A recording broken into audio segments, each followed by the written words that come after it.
This is an SEC playoff elimination game.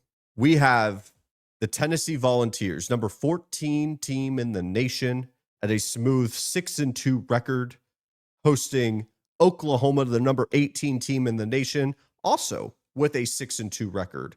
We have Oklahoma with losses to Texas, losses to Ole Miss, and then you have Tennessee with losses to Georgia and Bama.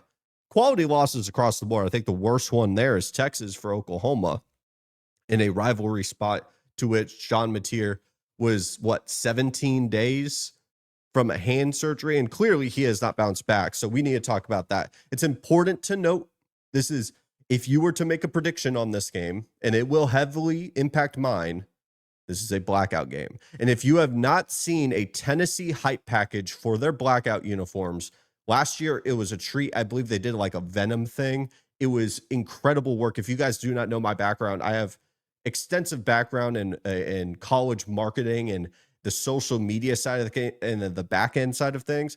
It was remarkable what they pulled off. And this year, same level. Like Tennessee, whenever it's their blackout game, it's incredible. This will also be Oklahoma's first time back in Knoxville since Baker Mayfield's coming out party. If you do not remember that game, that was in 2015, double overtime. It was really a rival of Baker Mayfield.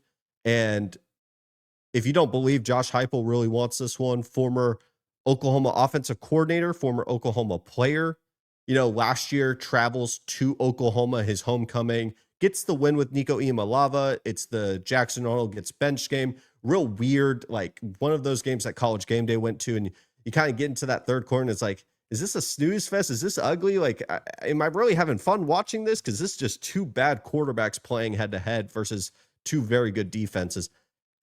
I think this is the game that Josh Heupel really takes the nice knife and twists it, if that makes sense.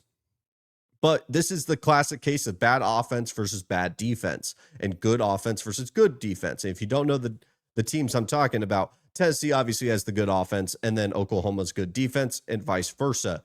So the question really becomes, or the list of questions really become, do you believe that John Mateer and this Oklahoma offense find a way to bounce back in this game? Do you believe that this is the game that happens against this Tennessee defense on the road? And then how much do you believe in Joey Aguilar? I think Joey Aguilar is underrated in terms of a quarterback in the SEC. I think he's undervalued by most people. But there's a lot of people that also probably think he's turnover prone and overrated. So, if you're lower on him, you think the Oklahoma defense is going to do what they do, and you believe this Oklahoma offense can find a way against a very bad Tennessee defense, although it's on the road. At the end of the day, if there's a defense to get right, it's this Tennessee defense at this point. How you feel about those two questions, I think, should dictate your prediction. And if I'm to answer these questions, if I was to really understand, where do I lean? Every single question that I ask about this matchup, I start to lean more and more towards Tennessee.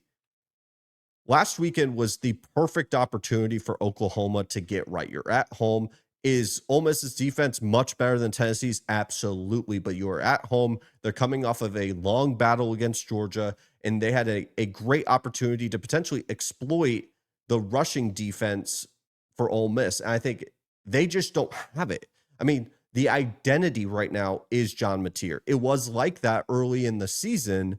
He has the injury, and with these hand injuries, it's not something that, just because if I had rested it, say 3 weeks, and I know by the third week, my hand's going to be 100%. It's not a case that, okay, I could play on it and maybe my timelines get extended to 6 weeks. And by the end of the 6 weeks, it's going to be completely fine. I don't know if this hand's going to get right until we hit the off season. And I don't know if I can have this blind faith that sooner or later this Oklahoma offense is just going to be able to figure it out. I like Isaiah Satania, Deion Burks, all of these guys versus a Tennessee defense that gives up a ton of broken tackles in this game.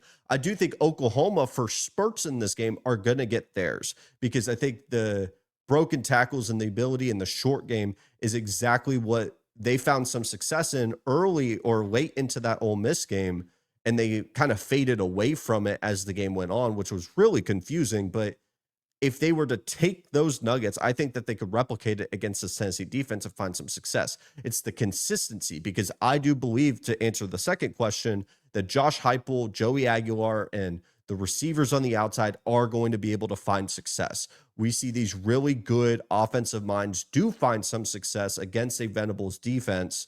And it's not to say that they won't have their moments and maybe Joey Aguilar puts it in harm's way, but it's really starting to stack up. How many times do I believe the Tennessee offense is going to find some points, and how many times do I think the Oklahoma offense is going to find its way, versus the two matchups that are both, one's really difficult and one's really easy for the other one? And I lean towards Tennessee, especially with it being at home, especially with it being their blackout game. It is going to be a insane environment. And I believe Oklahoma has talent across the board, but I just don't believe that they're going to be able to get that identity right. I'm going to pick Tennessee in this game. I think Oklahoma is going to be a closer to 8-4 program. Something that has worried me was that this is a program that peaked too early, and that could be easily accounted for the injury. It could. But at the end of the day, if we get to the end of 2025 and we look back, they probably peaked early. I think Tennessee is a flawed team. We'll talk about them in the SEC tier list, but I'm going to pick Tennessee to win, and I'm going to pick them to cover.